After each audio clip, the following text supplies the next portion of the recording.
can't find this anywhere else. Maybe not in the world. Everything's easy here. This week, Nations Business turns the pages of Fiji's history by stepping back in time to rediscover the importance of Levuka and how this town shaped Fiji's future.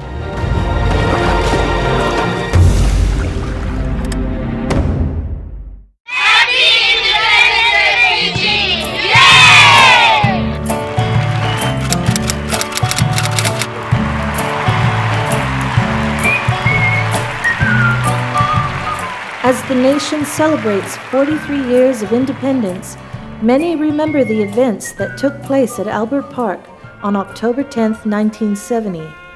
These historic moments have been captured in the form of pictures, as well as black and white footage and interviews of those who remember that important event that marked the birth of a new nation. And I wish all its people success beyond measure. I want to celebrate Fiji Day because I was born here and it is my country. Go Fiji, go. I love Fiji because it's different from all the places in the world. There's lots of things you can find in Fiji, but not anywhere else in the world. I am confident that Fiji can show the world an example of harmony and progress out of all proportion to its size.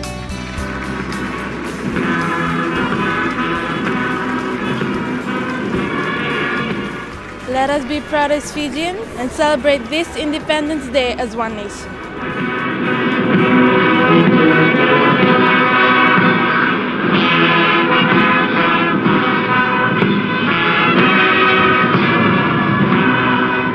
To understand Fiji's early beginnings, one needs to revisit how all these things came to be.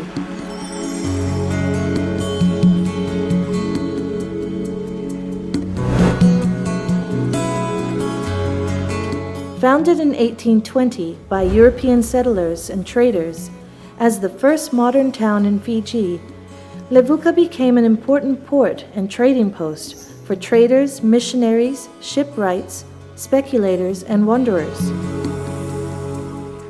Levuka in the 1850s still looked like a fortified town with its cannons and long-range rifles used by a small trader community. At that time, it helped to blockade a war-torn Bau and become a force to be reckoned with in Fiji politics. The Tui Levuka then was a kind ruler who allowed the early settlers to live in Levuka, which became a safe haven during Fiji's early days and is remembered as the father of the Europeans, or the Tamandra na Vavalangi. By 1870, Levuka had a population of 800 people. When the first modern nation of Fiji was founded in 1871, Ratu Seru Thakambau was crowned king at Levuka. Levuka is famous for many firsts.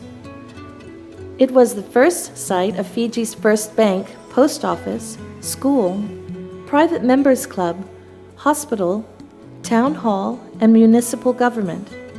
Fiji's first newspaper, the Fiji Times, which is still in operation today, was founded in Levuka in 1869. Levuka's Royal Hotel is the oldest hotel in the South Pacific, still operating. Historians have not ascertained its exact age, but records show that it was in existence by the early 1860s.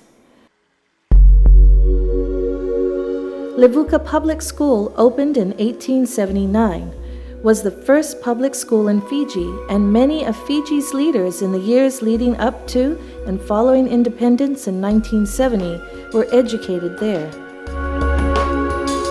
Levuka was also the site of Fiji's first public electricity system, which began in 1927, 3 days before the capital Suva gained electricity.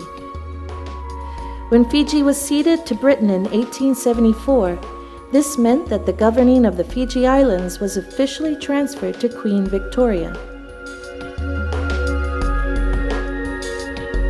Levuka remained the capital until 1877, when the administration was moved to Suva, although the move was not made until 1882.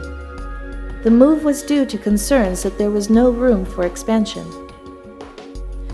At the southern end of the town lies the village of Nasova, where Ratu Seru Thakambau and chiefs from around Fiji signed the deed of cession, ceding the islands to Great Britain.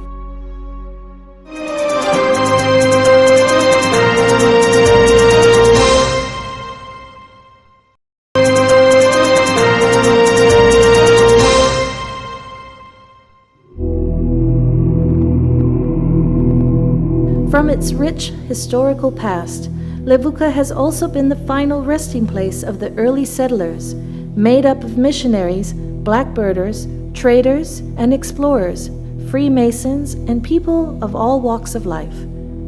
This is the oldest resting place in Fiji of the early settlers, people that helped shape Fiji's history.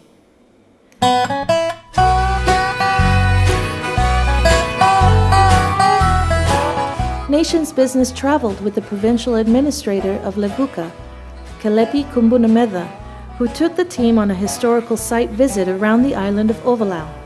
The team's first visit was at Dremba, where we were shown the Great Council of Chiefs building, which still stands.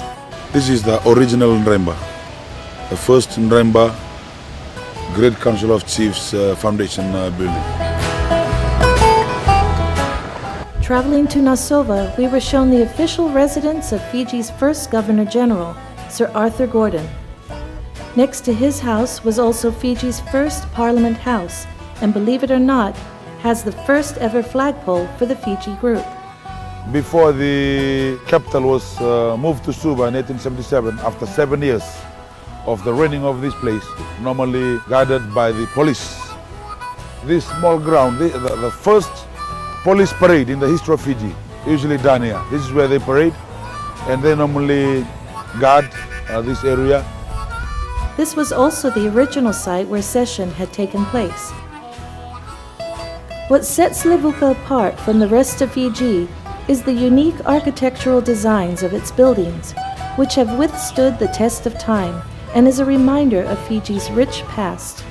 One of our visits included a stopover to the original Lomai Viti Provincial Council Bure, named after Prince Charles, and has 12 posts, signifying the 12 districts of Lomai Viti.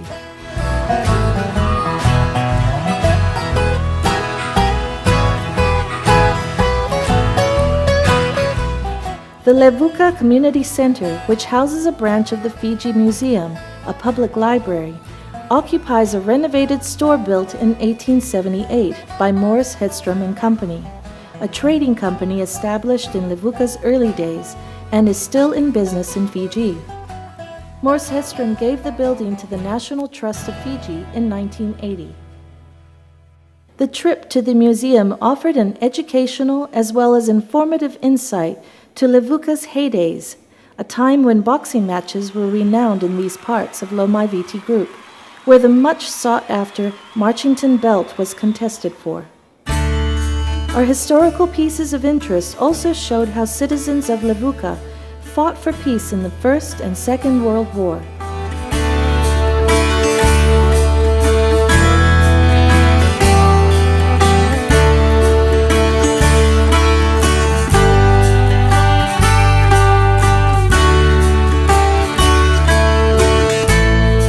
Many rich cultural insights into how vibrant life in Levuka was, considering that it was the town of many firsts and the economic hub of Fiji.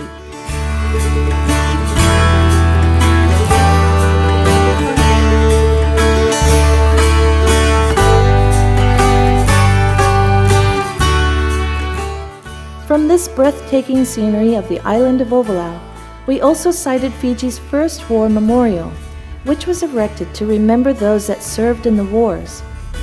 This was also the first site of Ratu Seru Thakambau's parliament, before it was relocated to Nasova.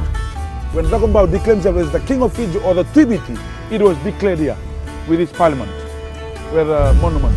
And that monument now represents those lives who were sacrificed for Fiji in the French War, 1914, First World War. Getting here, many would have to walk up the 199 steps of Mission Hill to get a chance to visit the Vale Nisaini, where history was made ceding Fiji to Britain. Fiji was ceded to God and to the Queen at Delano with the motto, thine be the glory. In whatever you do in Fiji, give glory to God. It was declared at Delano Mission Hill, Levuka International, the first capital and the mother of beloved nation, Fiji. Down at Nassau Park, the old pavilion still stands where many sporting matches continue to be played. Even Levuka's bowling club is still being used by its members, an insight into the many sporting activities introduced in the early days. This is Totonga, the headquarters of what used to be Fiji's Royal Constabulary, which is now home to members of the Fiji Police Force and civil servants.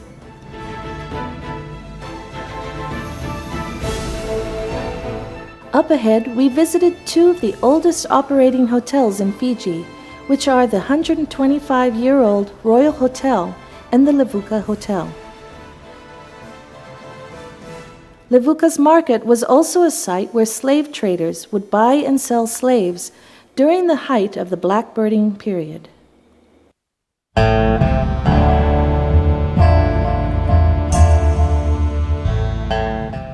By 1844, the first Catholic Mass was conducted on Ovalau, and a plaque of the actual site stands to commemorate this important chapter in Fiji's history.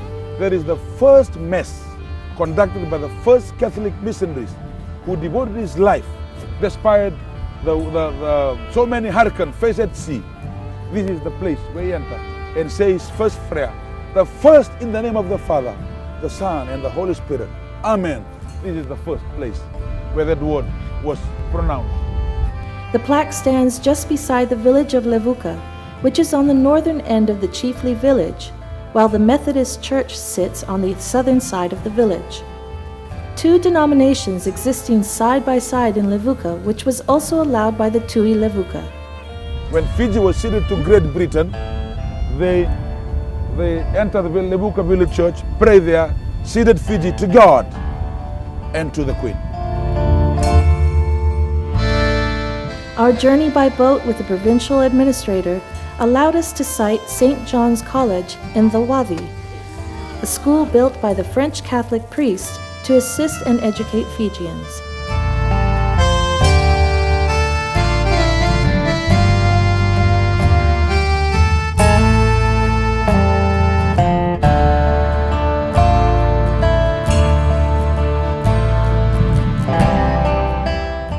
Nation's Business also had a chance to find out the historical significance of the story behind the famous Gun Rock incident of the 18th century. This is the famous Gun Rock. There is a contributing factor to world heritage. When those Kaibalang in these olden days, the Bitsima traders, the Sandul traders, way back in the 1700s, 1800s, when they reached here, fierce warriors from Lovoni and Levuka, they were waiting here to eat them since their cannibalism. And one of them shoot from here, shoot the rock, and then the rock, part of the rock fell, and it's called the Gun Rock.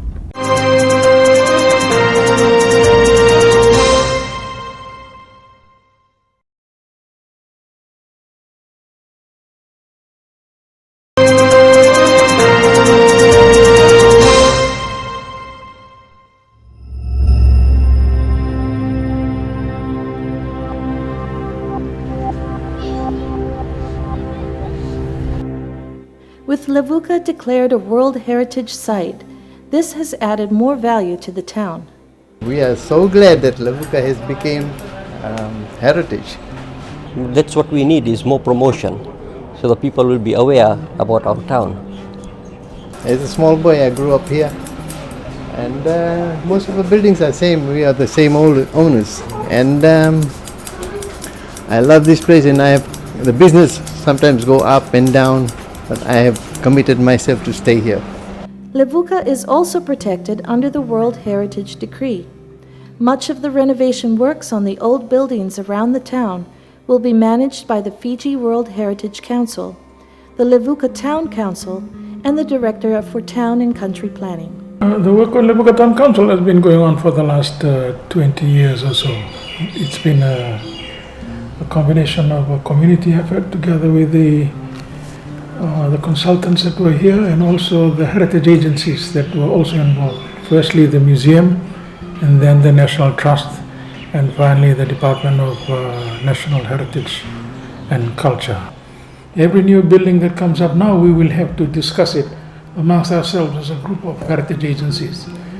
Business is starting to pick up for the old town, and according to the provincial office, many fishing boats are returning with their catch for processing at PAFCO, which is the biggest employer for many of Levuka's residents.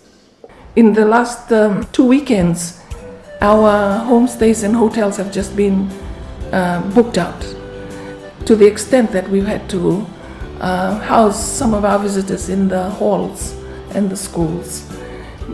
And when they come, there's a demand for food as well. We're also trying to encourage people to set up their own businesses. You'll see there are some shops shut at the moment.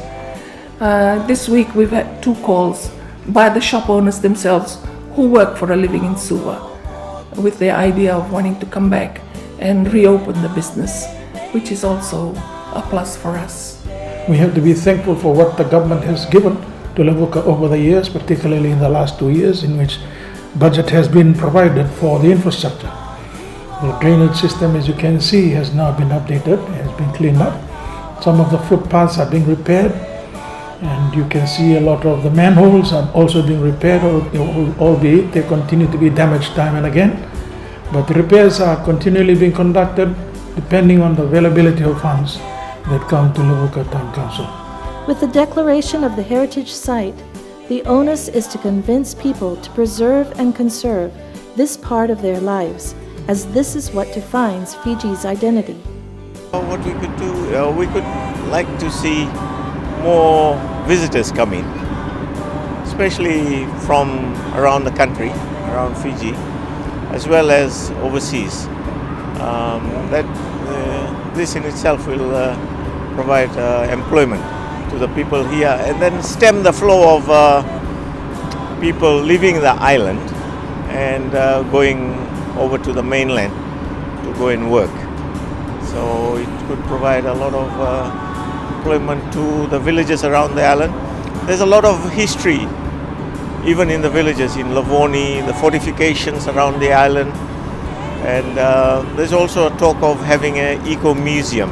Apart from the museum in town, we could have eco-museum where people could travel out of town, go into villages, see the heritage of the place, and climb into the hills and see the fortifications and other historic aspects of the island. Things are changing in Levuka in anticipation. I'm not saying things are changing immediately, but it will come. We are looking forward to an increase in number, and we've noticed the increase in number in the last few weeks that we've seen in Levuka. The buoyant and the optimistic spirit that is here is beginning to see some of the interests that are coming from overseas. When Aidan Chellis, the last consultant to make the assessments to the World Heritage Center, he said something in his report that said, we may have underestimated the strength of interest in a World Heritage entity.